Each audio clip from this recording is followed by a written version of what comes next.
Bismillahirrahmanirrahim. Assalamualaikum warahmatullahi wabarakatuh. Alhamdulillahirabbil alamin. Wassalatu wassalamu ala asyrafil anbiya'i wal mursalin wa ala alihi washabbihi ajma'in. Alhamdulillah, hari ini kita dapat bersama dengan kelas tingkatan 1 UPM dan 1 UTM bagi PDPR Pendidikan Islam. Dan tajuk kita hari ini ialah ikhlas dalam kehidupan.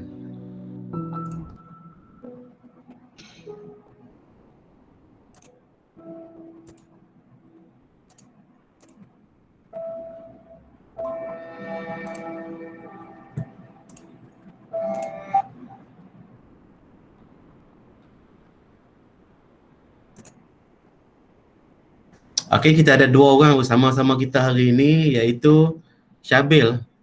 Syabil, okey, ada sana? Ada. Dan Putri Alia, ada kat sana? Ya. Okey, alhamdulillah. Okey, minggu lepas saya bagi nota ni untuk disalin. Hari ni kita nak bincangkan tajuk ikhlas dalam kehidupan. Ikhlas dalam kehidupan. Ini merupakan satu tajuk hadis nah. Okay, kita tengok, kita baca hadis ni. Boleh nampak tak? Okey, Syabil dengan Alia buka mic. Buka mic.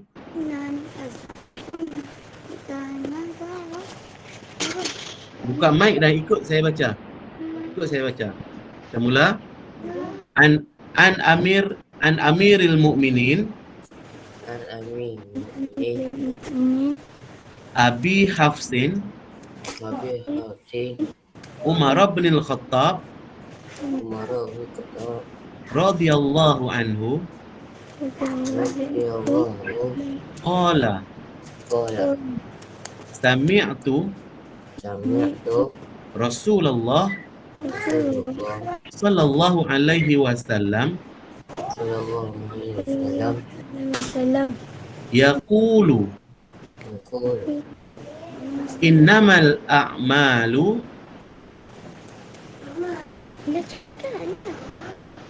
Okey, ikut nah. Innamal a'malu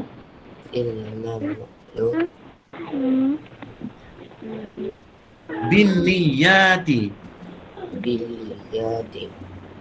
wa innama likulli imri'in ma nawa faman kanat hijratuhu ilallahi wa rasulihi fa hijratuhu ilallahi wa rasulihi wa man kanat hijratuhu lidunya yusibuha awimra'atin yankihuha fa hijratuhu ila ma hajara ilaih. Okey, kamu dah sebut satu hadis ya. Hadis ini maksud kata ini ialah kata-kata baginda Rasulullah sallallahu alaihi wasallam. Apa yang Rasulullah nak bagi tahu kepada kita ni? Kita baca maksud dia. Okey, Syabil, baca terjemahan hadis.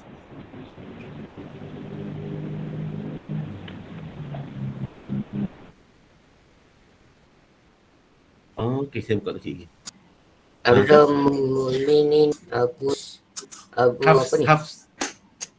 Hafs Umar bin Al-Khattab Yang tu RA tu benda juga. Ustaz. Radhiyallahu anhu.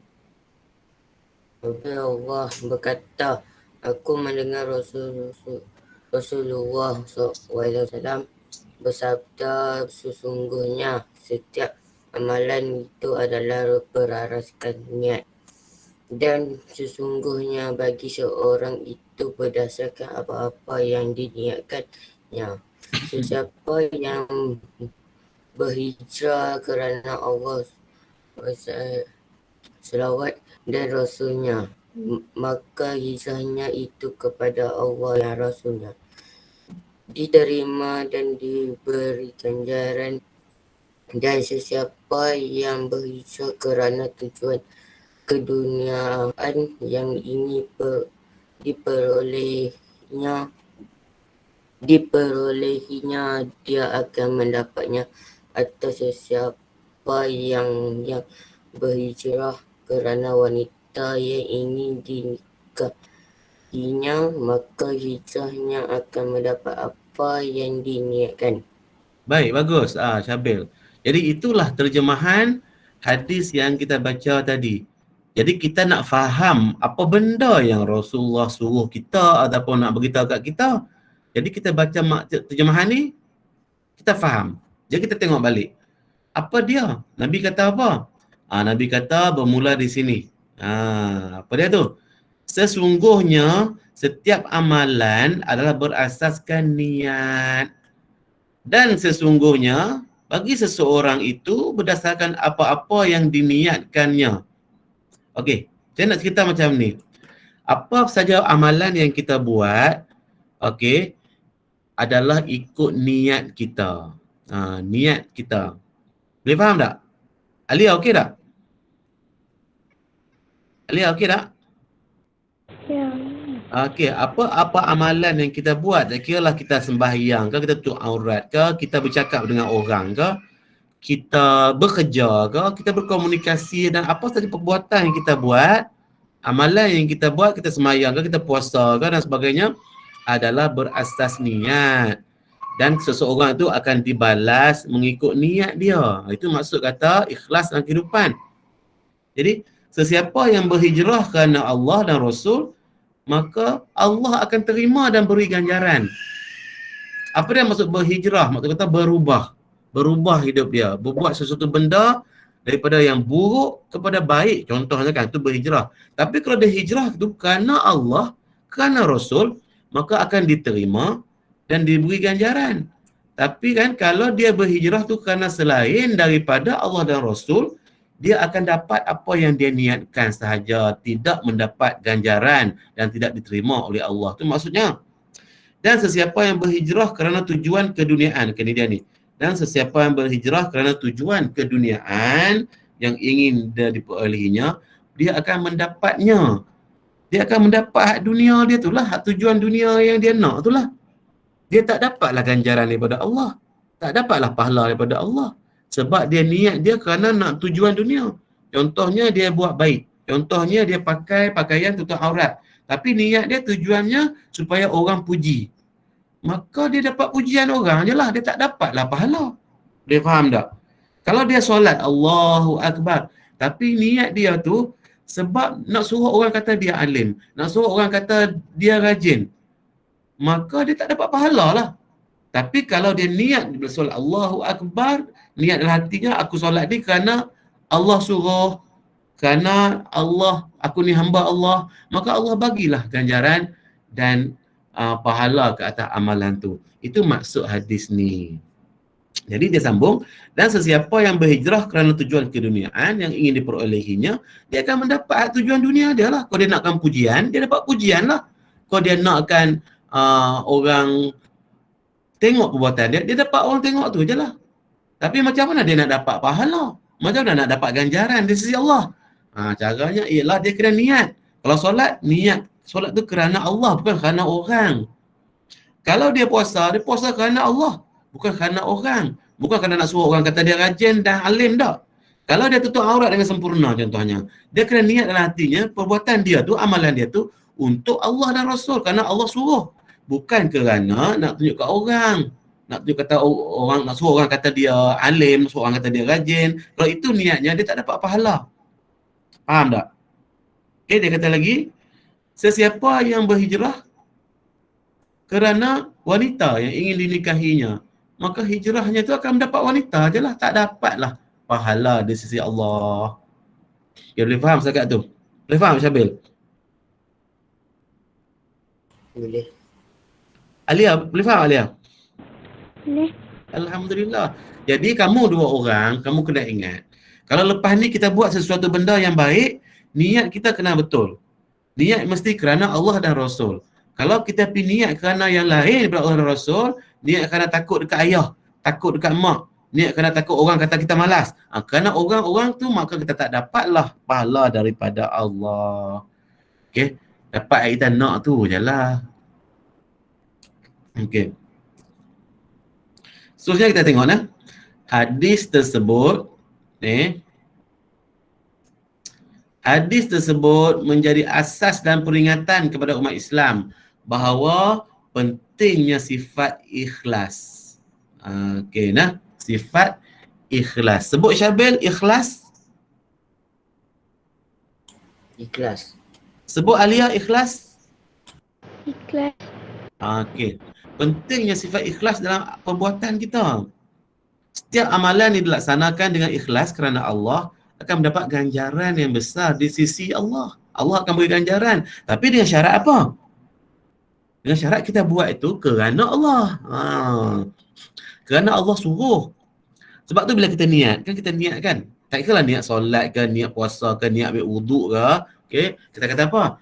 Usalli fardhu zuhri 4 rakaatan adaan lillahi ta'ala. Ada lillahi ta'ala kan? Ada. Bila kita ambil wuduk, nawaitul wudu lillahi ta'ala. Ada lillahi ta'ala kan? Sebab kita nak perbuatan tu lillahi ta'ala ataupun kerana Allah Ta'ala. Bukan kerana manusia, bukan kerana nak orang puji, bukan kerana nak orang suka dan sebagainya. Bukan. Okay? Jadi dia kata, amalan yang dilakukan kerana ingin menunjuk-nunjuk kepada manusia akan menjadi sia-sia. Ibarat hujan jatuh ke pasir. Tahu tak hujan? Hujan turun, jatuh ke pasir. Jadi manfaat tak air hujan tu? Boleh kita ambil minum tak? Boleh kita guna untuk mencuci tak? Tak boleh guna sebab tak jadi manfaat, sia-sia. Turunlah hujan lebat, habis turun semua turun atas pasir. Kena pergi kutip macam mana air di atas pasir tu, tak boleh dah meresap masuk dah. Sia-sia. Jadi nak bagi manfaat macam mana? Tadah baldi. Kan bolehlah tadah air tu. Jadilah hujan tu, air hujan tu manfaat kepada kita. Jadi sebab itulah amalan kalau kita buat amalan kebaikan sebab nak tunjuk dekat orang, maka itu adalah sia-sia amalan tu. Tak dapat pahala, kesiannya. Sekarang kita tengok maksud ikhlas. Sebab kita nak belajar pasal ikhlas. Ikhlas dari segi bahasa ialah, okey, Alia baca maksud ikhlas. Dan suci daripada kotoran yang dimakan. Okey. Amalan lahir dan yang dilakukan semata-mata akan menentukannya. Okey, bagus. Alia, sekarang kita nak tengok kat sini okey. Maksud ikhlas. Nanti orang tanya kita, ikhlas tu apa dia? Ikhlas apa nak suruh ikhlas? Ikhlas tu apa dia? Ni dia. Dari segi bahasa, bersih dan suci. Siapa ada bahasa istilah? Ni nak abang ni. Perkataan ikhlas ni dia bahasa Arab. Bahasa Arab. Jadi kita bukan orang Arab, kita tak faham bahasa Arab. Jadi kita nak terjemah dalam bahasa Melayu. Jadi bila bahasa Arab terjemah ke bahasa Melayu, perkataan ikhlas tu maksudnya adalah bersih dan suci daripada kotoran yang mencemarkan. Tapi bukan itu yang kita nak dari segi ikhlas dalam amalan. Okey? Yang kita nak dari segi syarak ialah istilah ni, dari segi istilah. Okey? Apa dia maksud ikhlas yang dari segi istilah ni yang kita nak dari segi syarak ni? Iaitu Okey, semua amalan zahir dan batin. Semua amalan sama ada zahir ke batin ke yang dilakukan semata-mata mengharapkan keredaan Allah tanpa menyekutukannya dengan yang lain. Okey, boleh faham tak? Tak faham lagi? Okey, saya jelaskan. Semua amalan kita sama ada kita solat, sama ada kita puasa, kita tutup aurat, kita bercakap dengan baik dengan orang tua kita tolong orang, kita bagi salam kepada orang, kita cakap assalamualaikum kepada orang lain, orang susah kita tolong dia, angkat barang dan sebagainya, orang yang perlukan duit kita bagi duit sedekah dan sebagainya. Semua amalan-amalan itu ataupun kita baca Quran ke dalam rumah kita, semua amalan, semua perbuatan itu sama ada zahir jelas nampak ataupun batin yang kita buat dalam diri. Contoh kita zikir pelan-pelan dalam hati, orang tak tahu pun Allahu akbar, subhanallah, kita selawat dan sebagainya, Allahumma salli ala Muhammad, amalan batin. Apa saja amalan ini mestilah kita buat semata-mata mengharapkan keredaan Allah sahaja. Maksud kata, bukan kerana nak suruh orang puji, bukan kerana nak tunjuk dekat orang, nak suruh orang kata kita rajin, tak, bukan.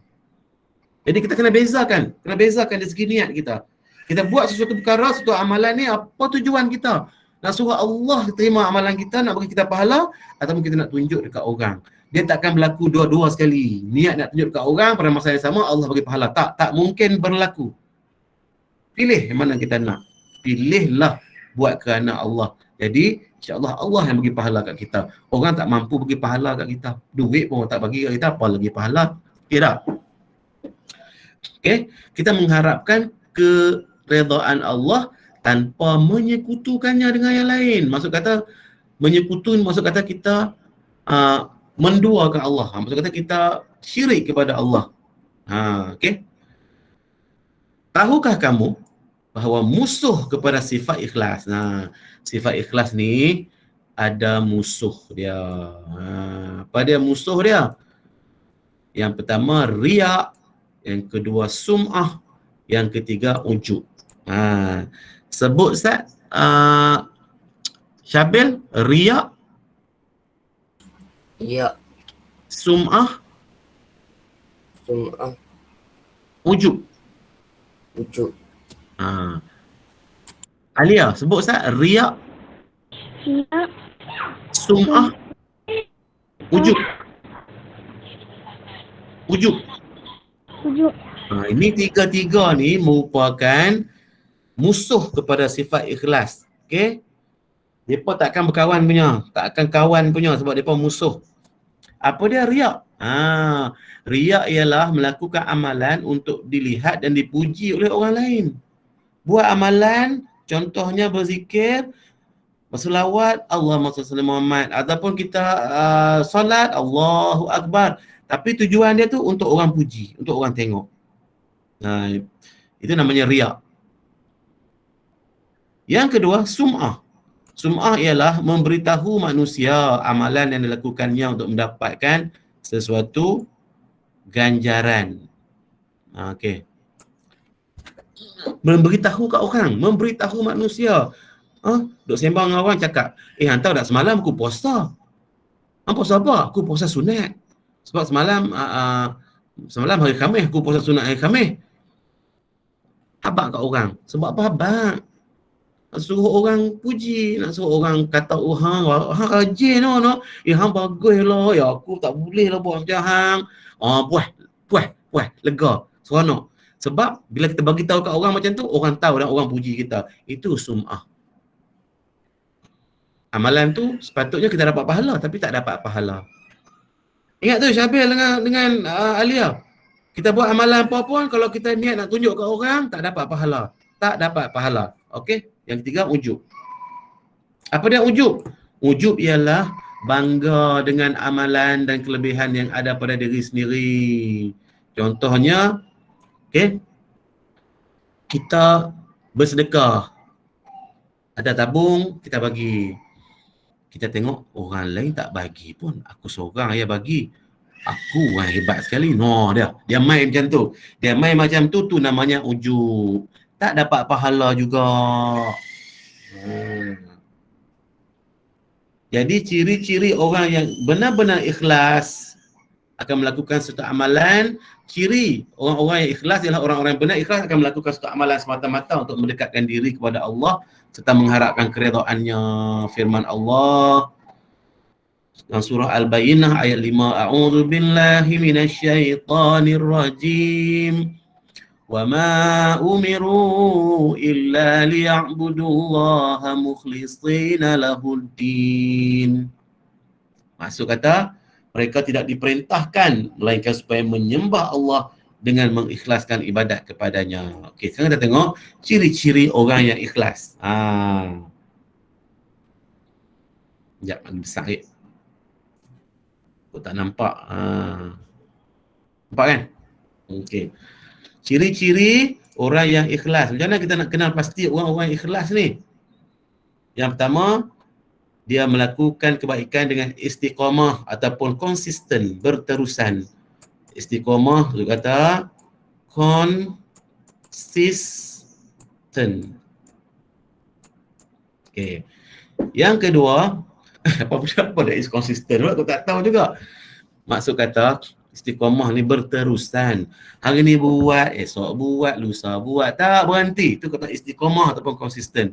Kalau hari ni buat, esok tak buat dah. Tahun depan buat pula. Itu bukan istiqamah namanya. Okay? Jadi kebaikan ni, tak semestinya buat kerja yang banyak. Kalau kita konsisten, sikit pun cukup. Contoh kalau kita bersedekah katakan. Tak apa sedekah RM10. Sedekah sekupang. Kita ada sekupang, sedekah sekupang. Tapi hari-hari kita pergi, hari ni sekupang, esok sekupang, dua sekupang. Itu namanya konsisten. Itu ciri-ciri orang yang ikhlas. Ataupun kita rajin nak solat. Contoh kata kita solat sunat. Solat wajib tak kira lah, sebab tu memang wajib. Solat sunat, contohnya sembahyang sunat duha contohnya. Pagi, pukul 10 atau pukul 9 pagi kita sembahyang sunat duha. Okay? Kalau sekali tu ya buat, kita tak pernah buat. Itu bukan nama istiqamah. Istiqamah ni buat hari-hari. Jadi konsisten berterusan. Yang kedua, tidak mengharapkan pujian manusia. Tu cirinya. Ciri orang ikhlas ni bukan untuk kita kenal orang lain, kita nak tahu orang tu ikhlas ke tak. Kita nak tahu diri kita sendiri ni. Bila kita buat sesuatu tu, kita nak tahu kita ikhlas ke tidak. Ini ciri-ciri yang kita tengok. Yang kedua, tidak mengharapkan pujian manusia. Kita buat tu, kita sendiri tahu. Kita nak tunjuk ke orang ke ataupun kita nak tunjuk ke Allah. Yang ketiga, sentiasa mengharapkan keredaan Allah. Yang keempat, tidak mengingati kebaikan yang dilakukannya sendiri. Bila kita buat kebaikan, kita tak payah duduk ingat-ingat dah. Kata hari ni, kata pagi tadi pukul 10, pukul 9 tadi, kita ambil wuduk, kita sembahyang sunat duha. Solat sunat duha, rakaatain lillahi ta'ala, Allahu Akbar. Saat lagi sampai petang duduk ingat lah, kita tadi sembahyang sunat duha. Esok duduk ingat lagi, kemarin. Tu bukan ikhlas namanya. Okay? Orang ikhlas dia tak ingat apa yang dia buat tu. Dia buat, dia ikut flow. Dia ikut flow hari-hari dia pun tak ingat apa dah dibuatnya sebelum ini. Okay? Tapi kalau kejahatan yang kita buat, keburukan dan maksiat yang kita buat, kena ingat lah. Kena ingat supaya kita tak lupa untuk kita bertaubat. Okay, yang kelima, sentiasa bersabar dalam kesulitan. Yang keenam, tidak menghiraukan kejian manusia. Orang nak keji ke, orang nak kecam ke, biar pergi kat orang. Biarlah kita buat aja. Kalau kita pakai kopiah katakan, orang kata kita lebay, mampu pergi kat orang.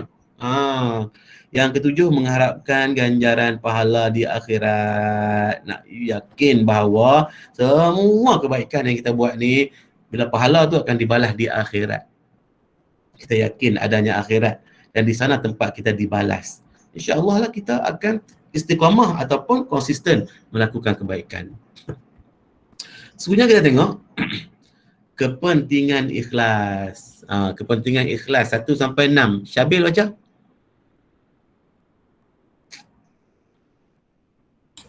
Mendapat perlindungan Allah SWT, terhindar daripada hasutan syaitan, diangkat darjat dan martabat oleh Allah SWT. Amal ibadat diterima Allah SWT, doanya akan dimakbulkan Allah SWT. Hidup menjadi tenang dan tenteram. Okey. Kamu baca pun kamu boleh fahamkan apa dia. Yang pertama, Allah akan beri perlindungan kita, Allah akan jaga kita. Yang kedua, terhindar daripada hasutan syaitan. Yang ketiga, diangkat darjat dan martabat oleh Allah. Yang keempat, amal ibadat diterima oleh Allah. Ini yang keempat ni. Maksud kata kalau kita tak ikhlas lah, kita buat kerana orang, kerana nak suruh orang puji, Allah tak akan terima ibadat kita. Okay. Yang kelima, doanya dimakbulkan oleh Allah dan hidup menjadi tenang dan tenteram. Khususnya kita tengok pengajaran hadis ni. Alia baca pengajaran? Umat Islam hendaklah berniat kerana Allah Sallallahu Alaihi Wasallam dalam amalan tambahannya. Okey, bagus. Yang kedua? Umat Islam hendak meyakini bahawa Allah Sallallahu Alaihi Wasallam akan memberikan ganjaran kepada hamba-Nya yang Ya. dan ibadatnya yang ikhlas agar kita diterima Allah akan hendaklah menjauh sifat riak, suka menunjuk-nunjuk amal sedikit besar. Okey, bagus. Jadi dengan itu saya harap kamu dua orang faham dah. Kan? Betul tak Syabil, kamu faham dah kan? Faham Syabil? Ya. Faham tak kita belajar ni? Ha. Okey, Alia faham dah? Faham? Okey, kamu amalkan terus yang kamu faham. Lepas ni bila kita nak lakukan amalan-amalan, amalan kebaikan, zahir ke, batin ke, niat kita kerana Allah, bukan kerana orang. Kalau kerana orang, Allah tak bagi pahala kepada kita. Okey, jadi dengan kefahaman yang kamu dapat itu, insya-Allah kita tamatkan pelajaran kita pada hari ini. Mudah-mudahan kita mendapat manfaat lah. Dapat ilmu, bukan setakat dapat ilmu, malah Allah memberi pahala kepada kita. Dan kita boleh teruskan kehidupan kita ni dengan cara yang lebih baik. Tanamkan sifat ikhlas kepada Allah dalam apa saja amalan baik yang kita buat. Okey, insya-Allah sesi ni kita videokan dan nanti saya akan share link untuk kamu boleh tengok semula link ini, dan rakan-rakan yang tidak hadir pun hari ni boleh tengok semula rakaman ini. Okey, terima kasih kamu berdua, Syabil dan Puteri Alia atas kehadiran kamu. Assalamualaikum warahmatullahi wabarakatuh.